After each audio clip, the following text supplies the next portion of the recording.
Hey everybody, we are live. Welcome to CMGR Hangout, the community built by, for, and managed by community managers.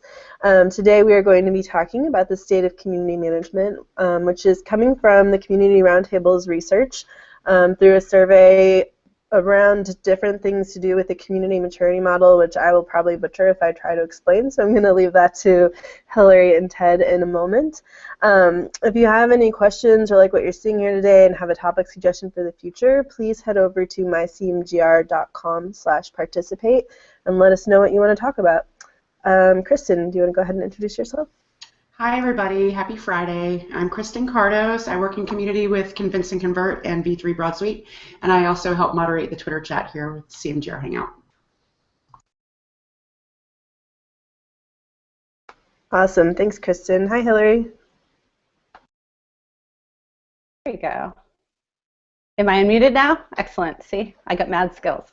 Hi, everybody. I'm Hillary Boucher. I'm Director of Networks at the Community Roundtable, and I lead community management at the CR Network, which is a community of community practitioners. Thanks, Hillary. Hi, Ted. How are you today? I am good. Hi, I'm Ted McEnroe. I am the Director of Research and Training for the Community Roundtable. Been here for about a year. This will be the first. It's kind of the second year I've written the SOCM. It's the first year I've really sort of taken ownership from start to finish in the research project. Came here from community foundations, that other community space, and then 20 years in TV journalism before that. So if I screw this up, I got a whole master's degree in broadcast journalism that's just gone completely to waste. So. No pressure. No pressure. Very cool. And for those who don't know, I'm Sherry Rohde, and I'm the community manager at Magento, which is an open source platform for e-commerce, as well as co-produce CMGR Hangout here with Brew, who's busy putting out fires somewhere because firefighter is his other job title. Not really. But anyway, not actual fires.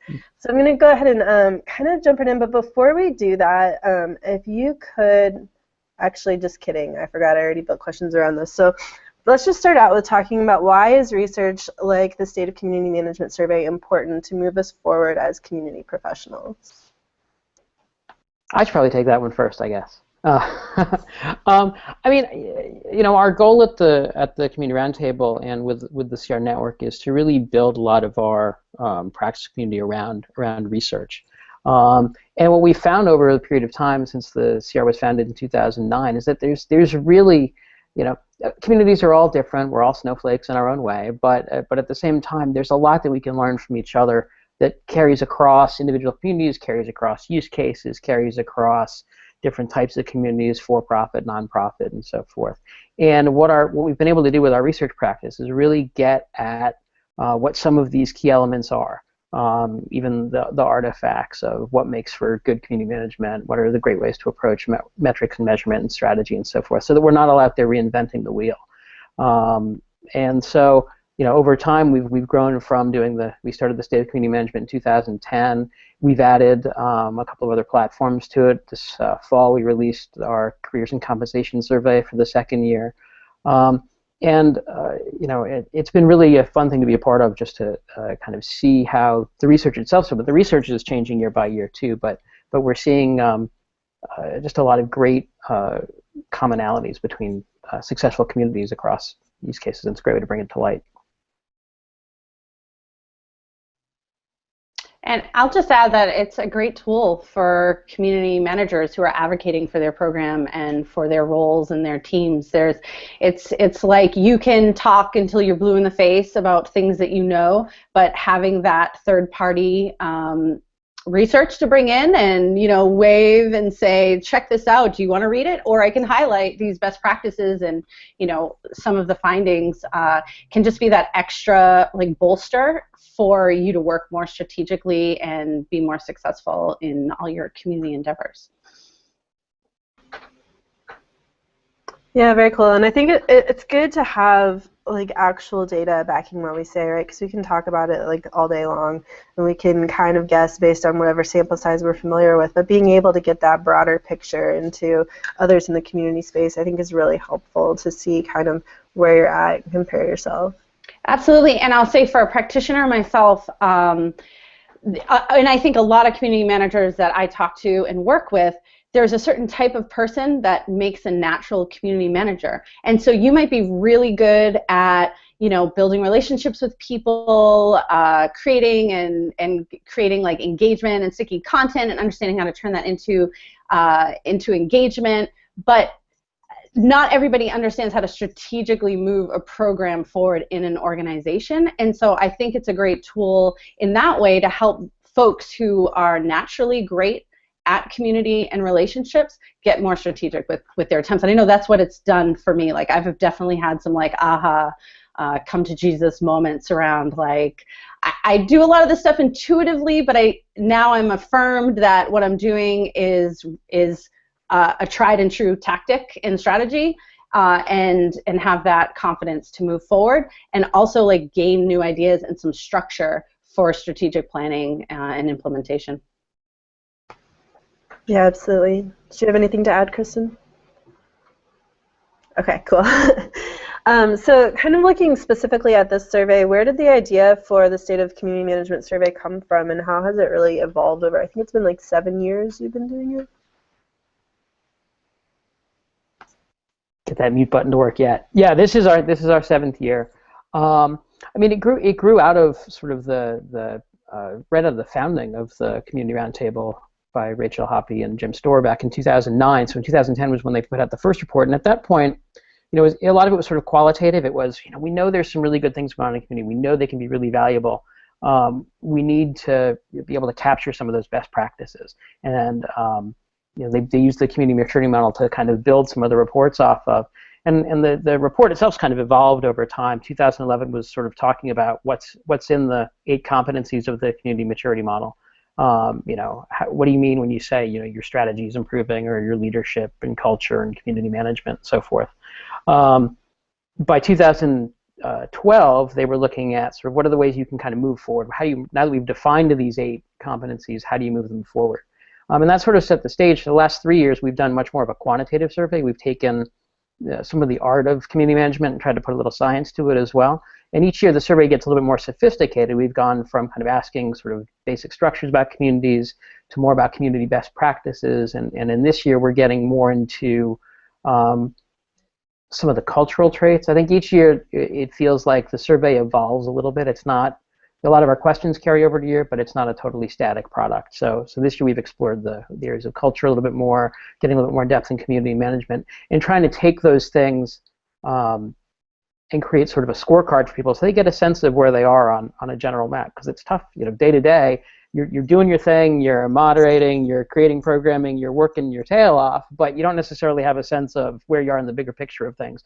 And it's nice to be able to step back and say, where am I in terms of where I want to be in strategy, and where am I in terms of like what everybody else is doing too.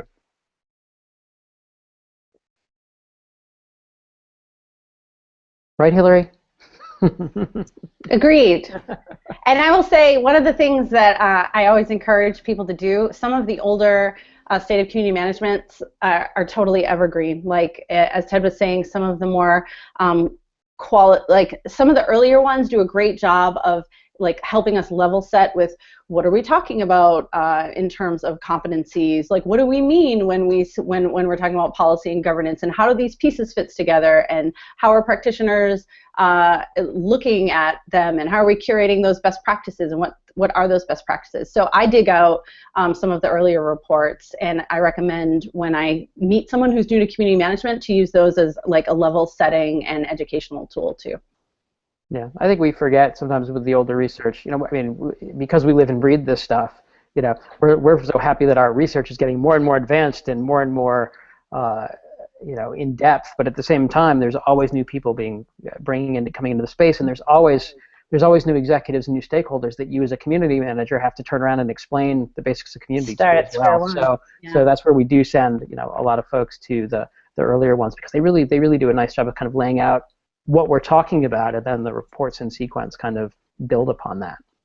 Well, and you know what too is, it seems like, as we know in like the digital space, something from 2010 or 2011 is a dinosaur, right? Like if you took out like what Twitter and Facebook look like, and the explosion of tools and how they've evolved, it's completely non-relevant right? You can't like say best practices for moderating a tool from 2011. But because the conversation and the research is based on community management as a discipline versus focused on community as tools, right? Like tools is just one competency. So much of the stuff is evergreen, which is really cool. Yeah, that makes sense. At the basic of it is still psychology and sociology and interpersonal communication and all of that, and those things never change. They've been that way for years, longer than we've actually called it community management. So, very cool. What would you say are the topics included in the survey that kind of resonate with you guys the most? Ones that really stand out to you, your favorites? It's like picking my favorite child. No. It's okay. We won't tell the other kids. It's fine. Right. Don't tell the other competencies. What I say here. I mean, I think I'm really intrigued by in the past couple of years what we've learned about what getting engaged leadership means.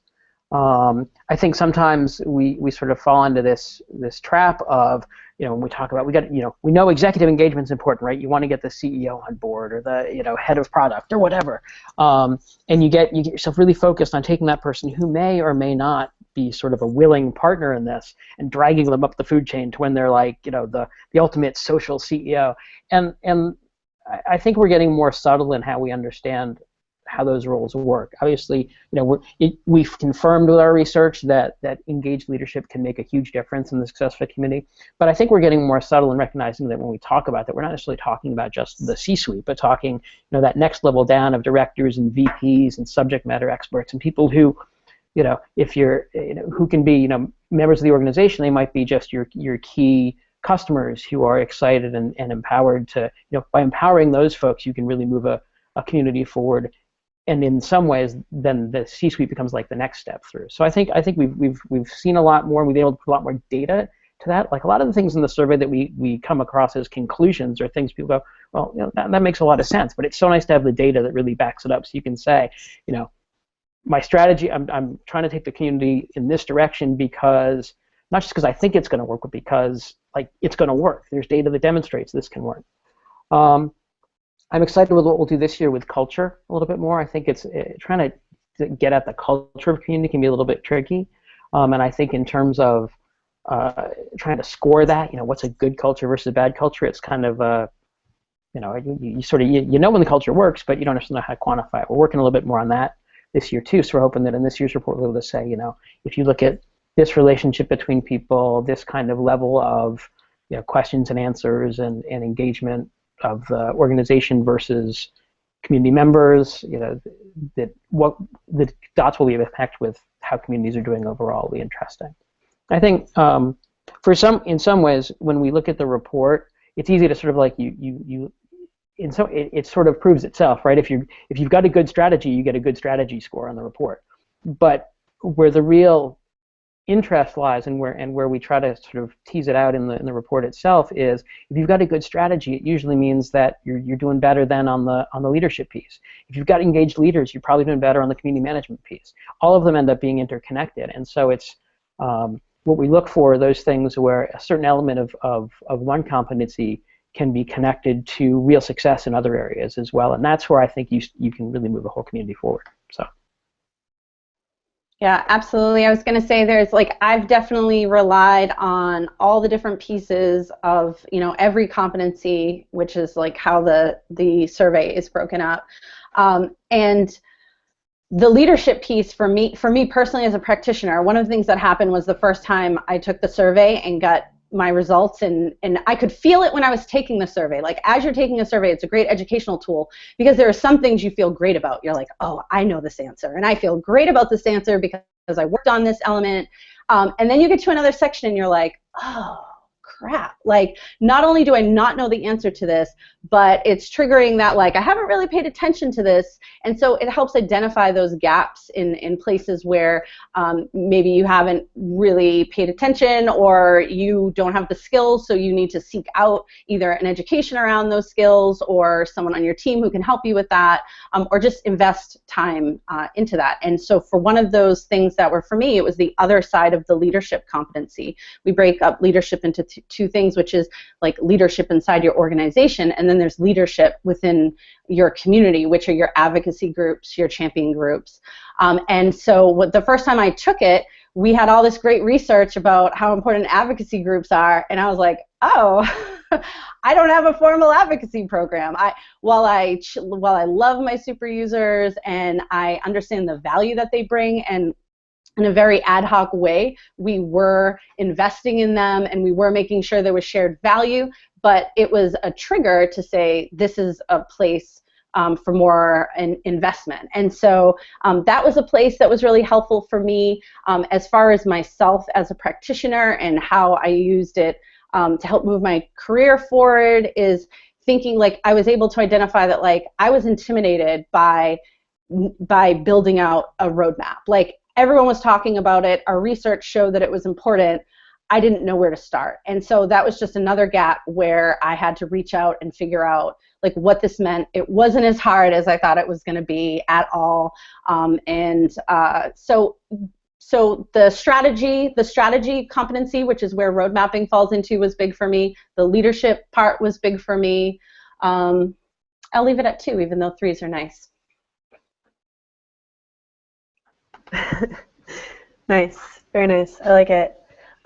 So kind of transitioning here, what I did was I looked through, you guys had a summary on SlideShare of your 2015 research, and there were 3 key points, key findings in there that I pulled out that you highlighted, so I'm not trying to make it sound like I knew how to pull them out, but I kind of want to transition into those and kind of cover, I guess, the type of information that you're able to find through this report.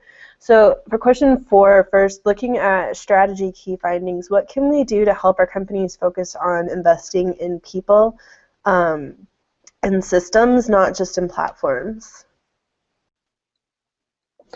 Well, I think a big part of it is getting folks to recognize, this is data that just proves that you can spend all the money you want on a platform, and a great platform is a great platform, but if you don't have the people to be able to use it and use it effectively, then a lot of companies have learned the hard way that an organization learned the hard way they can spend tens of thousands of dollars or more on platforms, but without the proper support, then they're not going to create success. And success means investing in your community management personnel, means investing in the systems you have in place to be able to help them work with the community efficiently and successfully.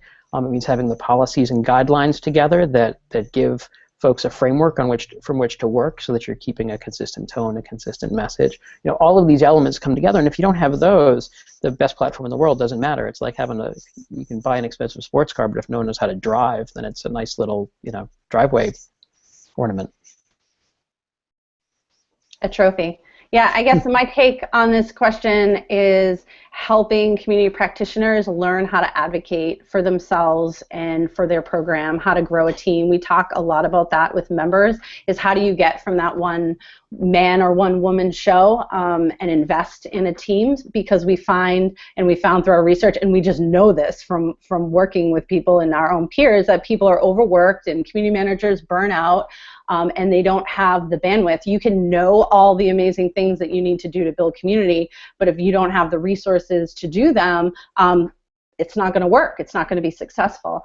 And so investing in your career and finding the tools that you need and getting better at advocating for yourself is one of the things we work with practitioners and I see people doing. So investing in your career, being able to understand how to walk into a room and give an internal presentation with a great narrative, understanding how to pitch your program to executives or mid-level leadership.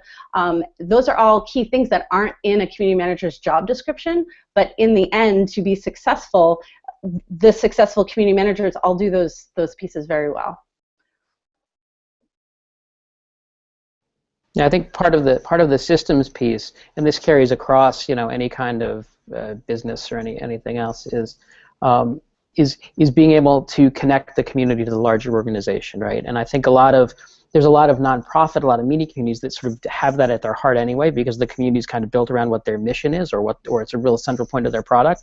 But for other businesses, it's not nearly as obvious sort of how to connect those two things. But even in places where it makes sense that the community is a big part, community is a big part of what you do. You've got to be really intentional and really thoughtful about how you bring those elements together. And your ability to do that successfully, and to be able to explain that to people who aren't necessarily working with the community on a day-to-day basis, so that they understand the value of the community, becomes critically important. So it's part of having that system in place where the community becomes a much stronger part of the organization as a whole.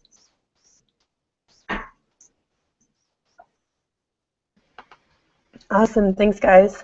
What about when we look at tactics? What kind of quick wins can we look for to generate a lot of value and engagement there?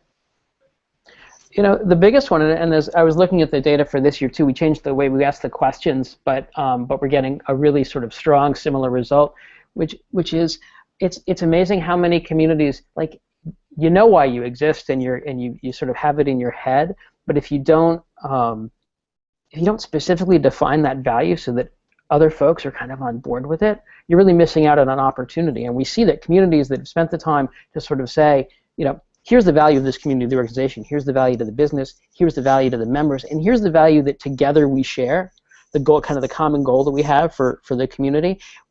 Just by defining those things, we see a huge correlation between that and communities that are able to drive better engagement and be more successful.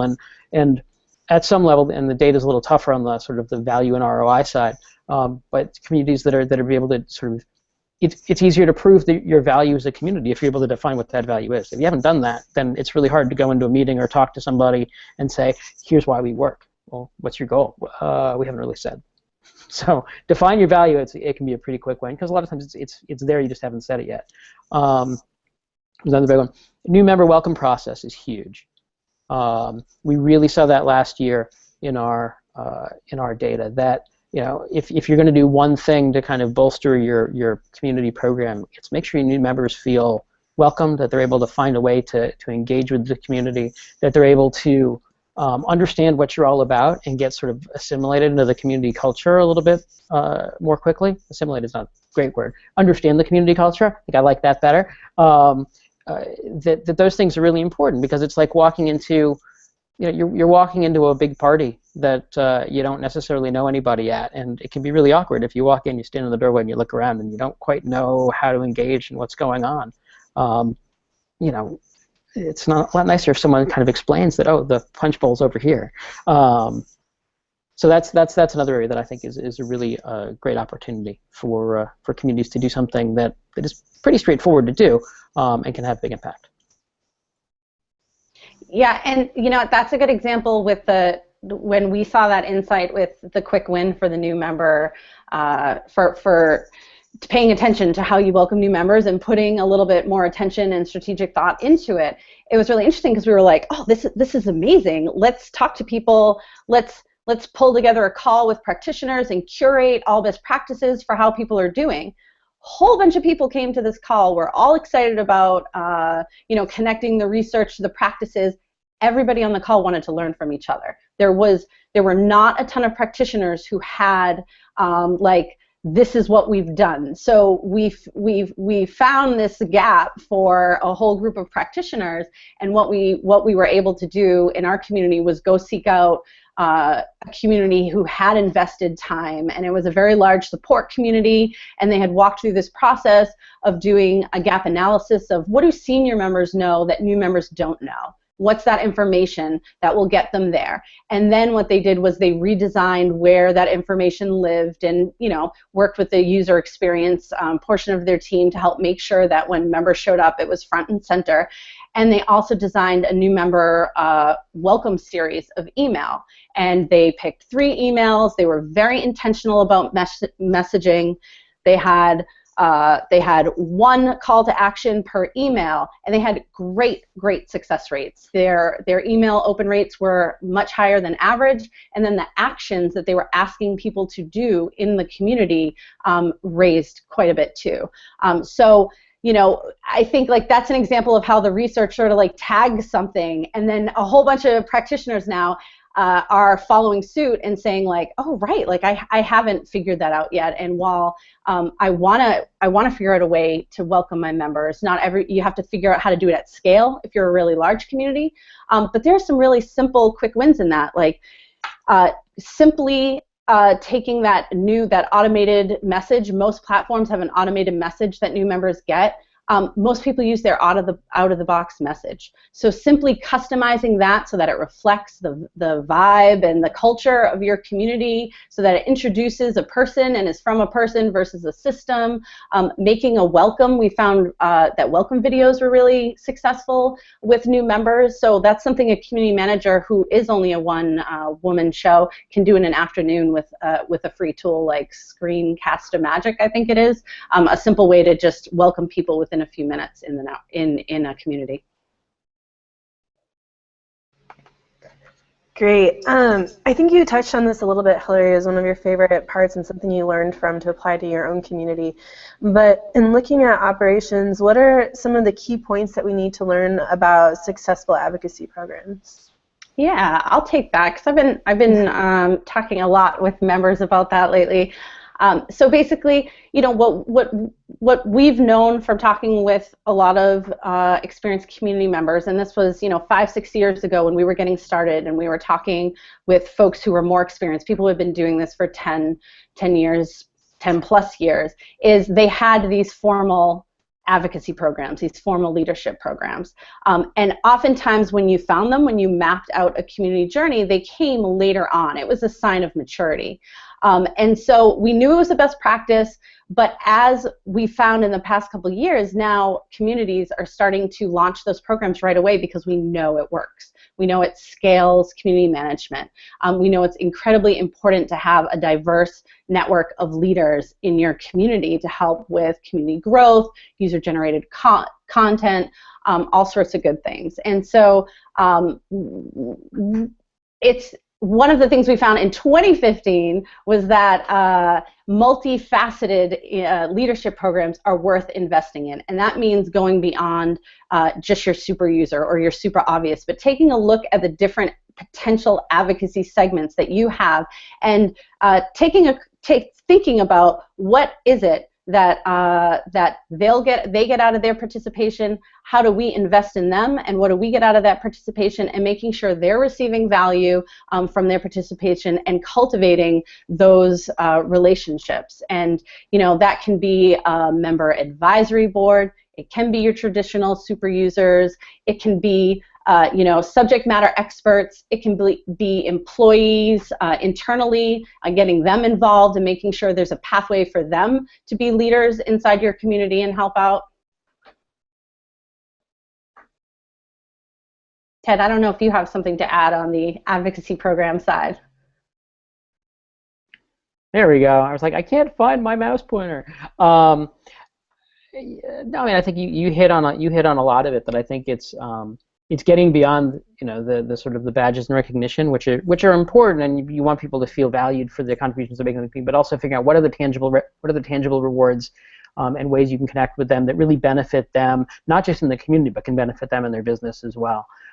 So thinking about, you know, particularly in a B2B environment, right, where, you know, your customers are running organizations of their own. What can you do? What kind of value can the community bring to its key members that they can turn around and use for success in their business? You know, and at some level, right, I think there's communities out there where, you know, you when you're sharing ideas and sharing tips, there's a value in that. But to be able to sort of formalize those programs can pay real benefits. And I think what struck me in it wasn't that, you know, it's not shocking news that that's true, but it was amazing to us in the 2015 research what a difference that made, like the level of magnitude that doing this sort of enhanced level of an advocacy program could really have for you.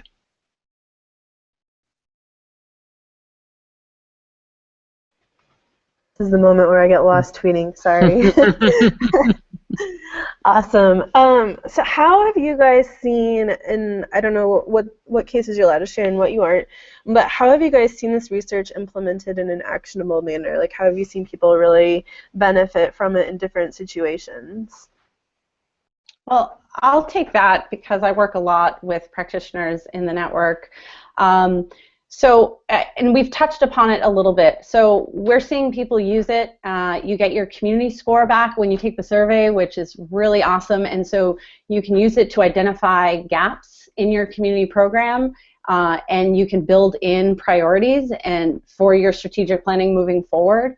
And that's a big one that we've seen members use. We've had some members who have actually taken the community maturity model and mapped out their own roadmap against the competencies.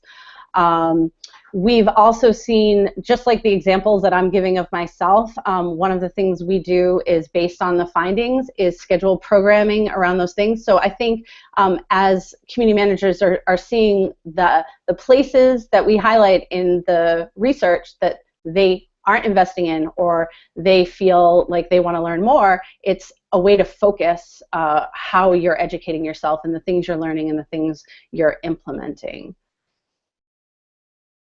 Yeah, this is like the shameless plug portion where we say take the survey, because I think you know, it's interesting to see, you know, how people have sort of evolved it. I mean, to really sort of take the results they get, and you know, I think you know, as the research and data guy, I want to be the one who says, you know, you take the survey, you get a score back, and you might be like, what? You know, I'm not a 1.7 on this. I should be at least a 2.4. It's you know, we'd love to say we're that precise we could really nail everybody on exactly how they are, but as we know at the beginning, all communities are different in their own ways, and so it's more just sort of education. It's like, well, you know, I wonder why our score was this way, and you know, this is the time now we get into the second half of the survey period where more people are sort of emailing saying, well, I got this score and I don't quite understand, you know, kind of what went into it, and I do a lot of one-on-one sort of back and forth of, well, you know, we look at, you know, elements X, Y, and Z of community management in here, and so it may be that, you know, there are times that you don't score well because it's something that you want to fix, and there's times that you don't score well on something because it's not something it doesn't apply as well. It's really hard to come up with one model that sort of fits for every kind of community out there.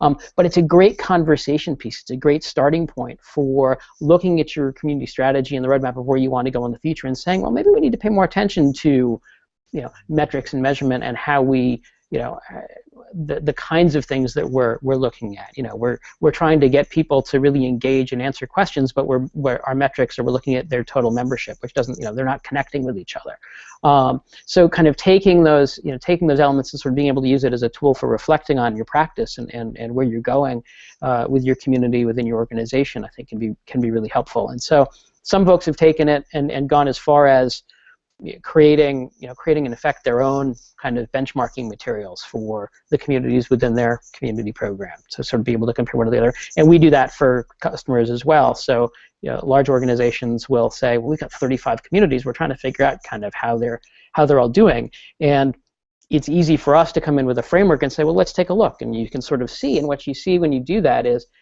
you find things that are common across the organization. So like everybody's really good at X, but sometimes you find things that, you know, my community managers in this area are doing a really great job on, you know, building a positive culture, or they're getting the subject matter experts really involved, and over here they're not as much. And what does that mean for how successful those communities are by the metrics that we want to look at? So it becomes just this really, it becomes a kickoff really to a much broader conversation than it is sort of like the end of year report card for you. You can, you know what I just thought of too, you can use it to train new community managers too. So I just hired a community manager earlier this year, and all of a sudden it dawned on me that it would be a great exercise that when I take the survey, I'm going to walk through it with him and use it as a tool, and it's going to instigate all sorts of questions and help me outline, you know, there's all sorts of different ways that I'm helping to onboard him, but this is a great way to do so too. And I'll throw in that. I mean, that's not, you know, we didn't corner the market on you know, creating research that people can use to do things. I think there's a great value in research in general to understand, kind of get a snapshot in time of where you are and where you stand. You know, it's very rare that you're doing any kind of research that, if the research is just to sort of like sum up what you've already done and there's no action to go forward with it, then maybe it's not great research, because like, okay, great. So, then it's a history paper. It's not something that kind of advances you forward. So I think it's when you get involved in research and you're looking at research, it's figuring out how to apply that to your current practice and move your community forward. Where real benefit is, and we feel like we've done a good job helping to set up a framework for that. But we're not alone in there either. Yeah, actually, I had that down as a couple questions from now, but maybe we'll just throw it in here since I'm not good at staying in order anyway. But you kind of transitioned right into that. What other community research should community professionals get involved in? And I know CMX just recently did a study on, I'm going to mess it up, so I'm going to look on community readiness and growth. Yeah, with leader networks. I don't know, have you guys had a chance to take a look at that? I actually haven't yet, but it's another avenue for sure where you can kind of dig in and share your expertise. Yeah, I've had a chance to look at some of it, and I want to spend more time this weekend looking at it. I think a lot of the things that it's sort of neat to be able to look at someone who's taking kind of a different approach to a topic that we look at in our surveys as well, and you see a lot of commonalities there, which there's a level of security in knowing that, like, okay, people are asking the same questions in different ways and getting the same result. Makes you feel like you might actually be right. I think there's great value in that for folks who are looking at just getting started. There are elements of our benchmarking and community readiness audits that we do that are of value in that as well. I think one area where we're seeing a lot more research coming out, or at least a lot more capability, is a lot of platforms are really being much more robust in the kinds of metrics they can use and the kinds of metrics they provide.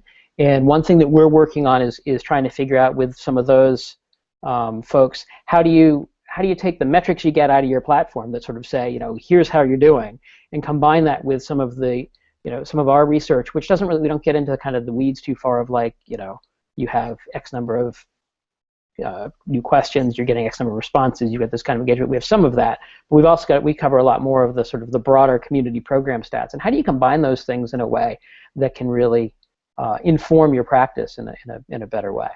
So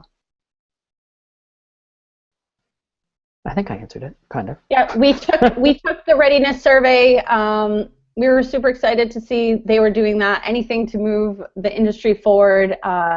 And we saw it launched, super excited. I took a peek at it, but it's like our report. It's so dense that you're like, you look at it and you see the pretty graphs, and you definitely have to set aside some time to read through it. And the other thing that I noticed that I do is I sort of like keep, you scan it, what's in there, and then I'll be like, I think that's in there, and I go back when I need it. So looking forward to digging more into the research over there too. Awesome. Yeah, I'm sure as doing research, it's helpful to have other people doing research in the industry as well, just so that almost kind of sort of in a meta way, but you have something else to compare to, if nothing else. Some other area of interest in research, so oh, hey, they're looking at this aspect that I may not have thought of, and I'm looking at this, and how can we work together? What is new? Oh, sorry. Go ahead, Ted. I think there's ways that we can use it to work together. I also think there's ways that it just allows a more thoughtful conversation, because the more research that's out there covering a given topic, the more likely people will have read some of the research on the topic, and the more robust the conversation is, so that you see it reflected in the kinds of conversations going on in all the community groups on Facebook or on LinkedIn, within our own community. I mean, the more information that's out there and the more best practices we can kind of help surface, I think the better off we're all going to be, because ultimately, we're all fighting a lot of the same battles within organizations and communities. So I'll give a shout out too to Jane McConnell's digital workplace research too. That's research that we've brought into the network and have dug into and support, and think that she's doing a great job with that and learn from ourselves. Awesome. Do you want to share the link out to that? I'm not familiar with that one. Sure. Thanks. Okay, so what's new in the survey this year? We looked a little bit at kind of some of the key findings from last year. What are you guys hoping to find this year, and why did you add in what you did? So I'll start with the easy ones.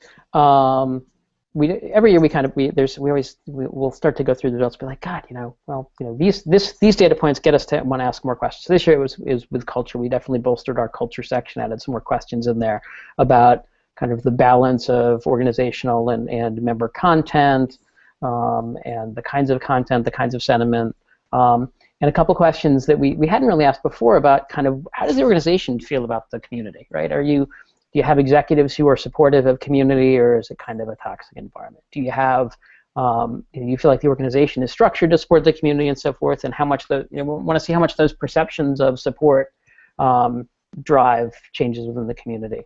The other area that we like everybody else are struggling with is trying to capture that mysterious ROI of community, right? So last year we asked, can you measure value? Can you measure the value of your community? And like probably somewhere close to half of the community said yes, we can measure the value. We said great, define it, and they wrote like a one or two sentence thing.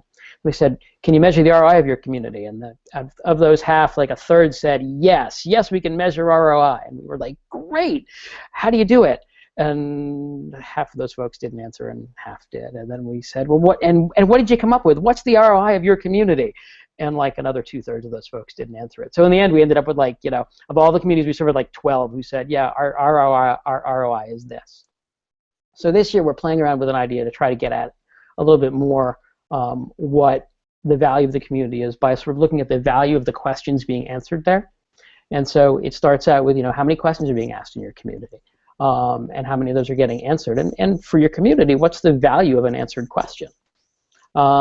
Which totally freaks people out, because I don't know the value of an answered question. But the reality is, in a lot of organizations, right, if you're in a customer support organization, you may have that number that's being kind of thrown around in models within your organization. So you get that number and you plug it in, and you say, all right, well, we're answering this many questions at this value.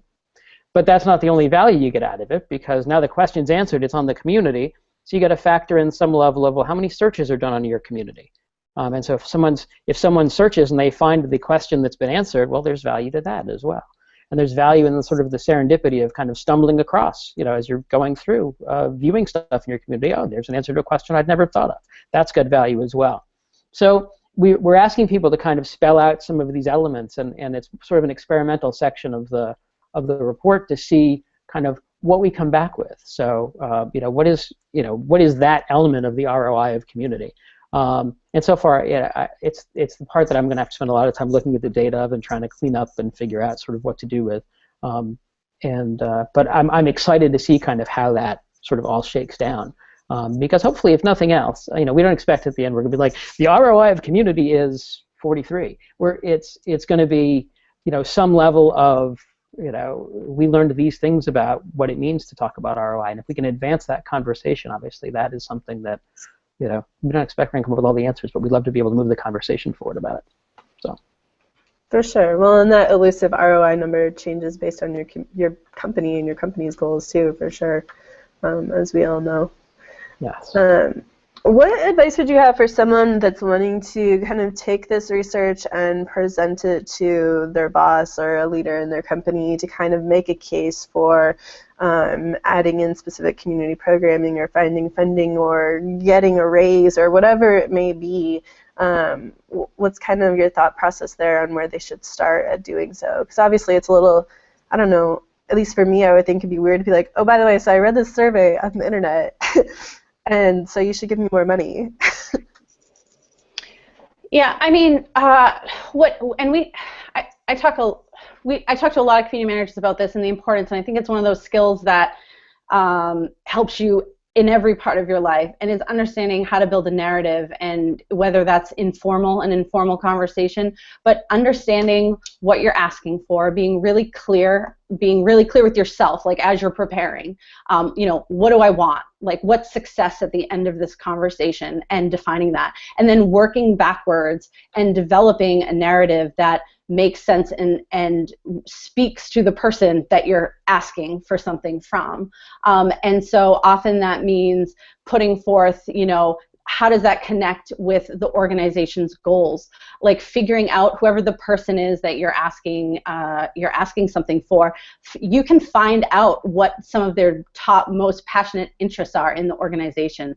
Oftentimes leaders, are championing a certain aspect, for their own selves within the organization. Figure that out, connect what you're trying to do to that, show them how you're doing that, and then use the research to bolster that and be like, this is fascinating because not only does this help us, and not only will it help us, reach these goals, but I also know that this is a proven X, Y, and Z. And so I wouldn't lead with the research. I would use research to bolster a very personalized narrative that you've created that depends on your community use case, your organization, the person you're pitching to.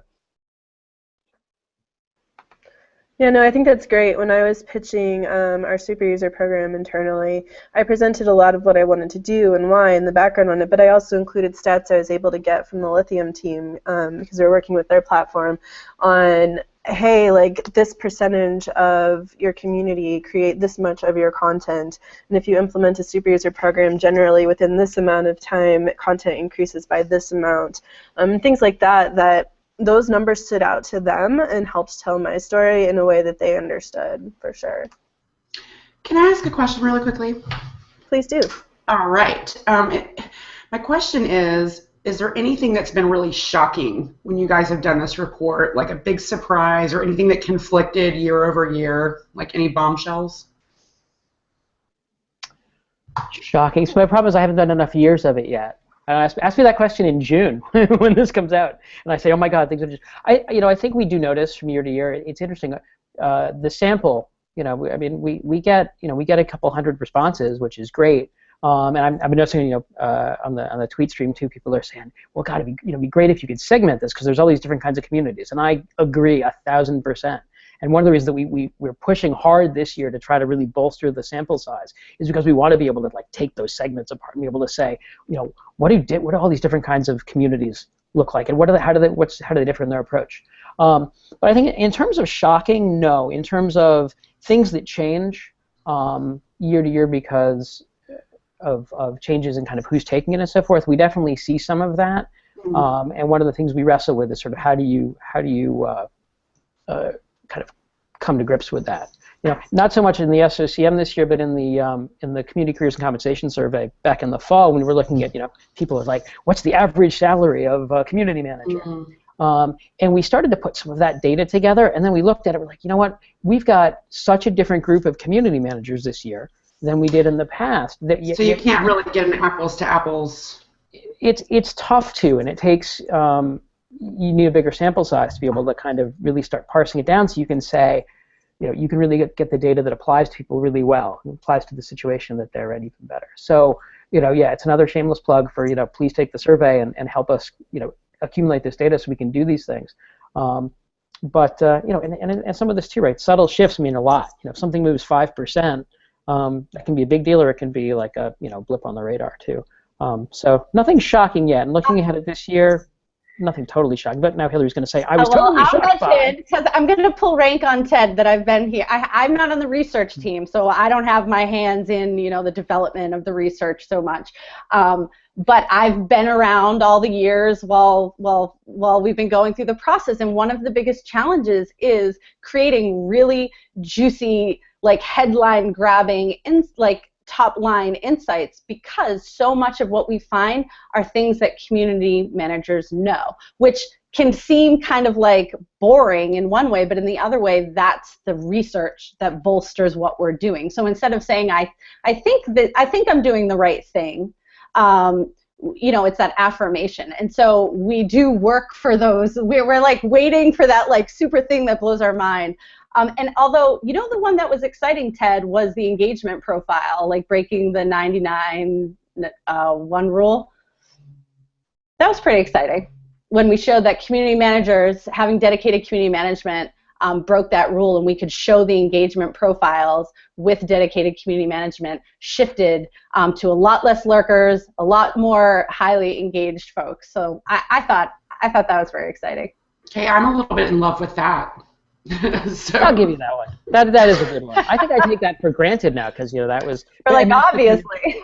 well, but that is the kind of thing we were talking earlier about. The things that you want to go back and reinforce with people. Which is for some folks. I mean, that was in the 2013 report. That was 3 years ago. No big deal.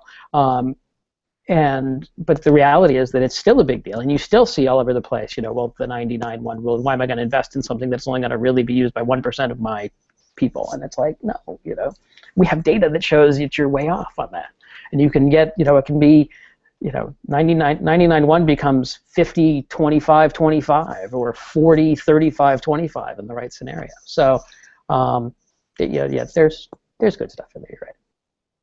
Hillary's right. And I even said it on video, Hillary. Yeah, you have that recorded. It's recorded? It is. It is. You can and download YouTube is forever. It's going to be her ringtone soon. Hillary, you're right. Hillary is right. Oh my gosh, you can totally do that. That's now Hillary's favorite part of the survey, is that it came to Ted saying that she's right. Nice. I want to add on too. I haven't taken this year's survey yet, but I have taken it in the past, and I will take it this year, I promise. But I've actually learned things from taking the survey, which sounds kind of crazy. But also sometimes there's just things that you forget about, like things that maybe you intended to do at one point because you were talking about it and it sounded like a great idea and a perfect fit for your community, but you didn't write it down, or you wrote it down somewhere where you don't look, or whatever the case may be. And so you can actually come up with ideas and brainstorm just by taking the survey, which is kind of a crazy concept, but definitely a benefit in taking it, I would say. Absolutely. I found the same thing. I found it the first time I took the survey. I'll be totally honest, I was partly intimidated, partly because I'm taking the survey and it was my boss who was like, and it was really funny because she was like, Hillary, why would you say that? That's not true at all. And it was so there was that learning aspect of like, I didn't realize that, but the same thing, it's like, it totally reminds you of like tried and true tactics that you knew once, but you haven't been focused on for a little bit, and it just opens your eyes to different aspects that we've been able to learn because we work with such a diverse group of community use cases and companies, but if you're working in like one type of community and one type of organization, it's easy not to understand what's on the other side of the wall or what other people are doing. So I agree, it's a great tool like that. Awesome. Well, we are right at the end of the hour. Do you guys have anything else that you want to share on the survey that's kind of top of mind that you'd like people to know besides go take it, like as soon as we're done this hangout? Please. No, I think we always wrestle with the sort of it's a hefty survey. I mean, it's a good 20 minutes of your time, and part of the reason we're sort of throwing in the if you take the survey, we'll buy you coffee. We're serious about that because like, hey, it's an investment, and I think for everybody who has taken it, there's a level of thanks that I don't think you necessarily get from us. So you can record this as well, right? Thank you, because I think if we don't share this kind of data and we don't get involved in the research, it's that much less valuable. And it's great to be able to sort of harvest research from other places and so forth, but the research can have a lot more meaning to you if you're a part of it, because then you really understand sort of how the questions came together, how the process came together, and it just makes it that much more valuable for you moving forward. So that's my kind of general, like, take part in research and contribute, and tell your stories and get your case studies out there and so forth. The more we can collect, I mean, the SOCM is really a data thing, but we're also trying to do a better job of collecting stories and sharing best practices and highlighting those things that all of us spend our lives doing and do really well. So thanks.